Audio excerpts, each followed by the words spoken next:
I'm hearing we're just getting connected to two special guests joining us, Nate Lesnovich, former roommate of Top Mom Casey Anthony, and Cameron Campana, former roommate as well. Nate and Cameron, thank you for being with us.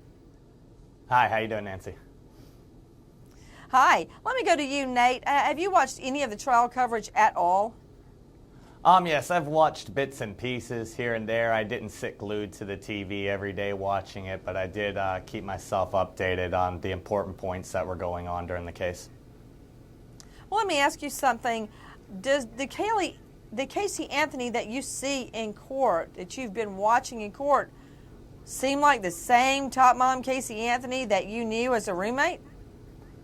No, I mean, obviously it looked like her personality was quite muzzled, for lack of a better word, while she was in the courtroom. It looked like, honestly, it looks like that they've spent the last 3 years coaching her on how to behave in the courtroom.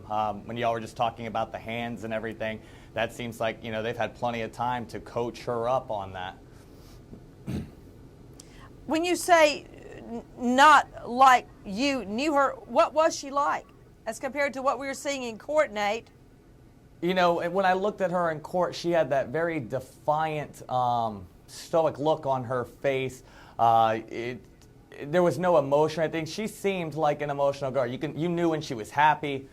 You knew if she was sad. Like that. There was nothing that you could gain by looking at her sitting there in that courtroom one way or the other.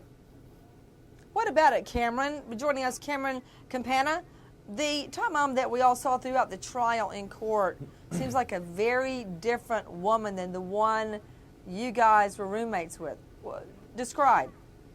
Well, Nancy, when we lived with her, she was just, a fun, outgoing girl, somebody that gets along with, like, our type of friends and stuff. And, there was nothing out of the ordinary that we were able to see. And, she was just pretty much just like one of us.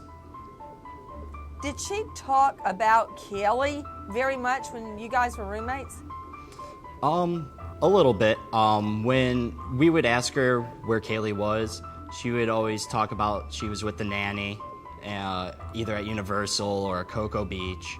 And other than that, she would just, say little things just like, about like Kaylee. And that was about it.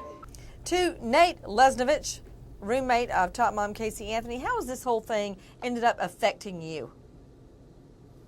Well, the phone hasn't stopped ringing, for one. Day and night, obviously, the phone's been ringing nonstop. But, I have two very young nephews. I have a very young niece. And to think of my family being put in a situation like this or something, I can't imagine what Cindy and George have gone through for the last 3 years. I know it's been tough for us. Back when it first started, we had, the people following us to campus, following us to the classroom, camping outside of the apartment all the time. Since we all don't live in the area anymore, it's been, obviously we don't get a lot of attention anymore. But when we were here, it was tough just to carry on everyday life constantly with people there. To Cameron Campana, also roommate of Top Mom Casey Anthony, how has the whole thing ended up affecting you? Me, Nancy, just like Nate said, it's just been really tough. It's been a roller coaster ride. You can just keep trying to go each day, putting one foot in front of the next. And, I feel horrible for what the Anthony family has had gone through. And to think, I have friends that have little kids too, and to think that if anything like that happened to them, it just tears me apart. And what are you doing with your life now? Right now I'm a club promoter in Cleveland, Ohio. I'm also trying to find new jobs and such within the music industry.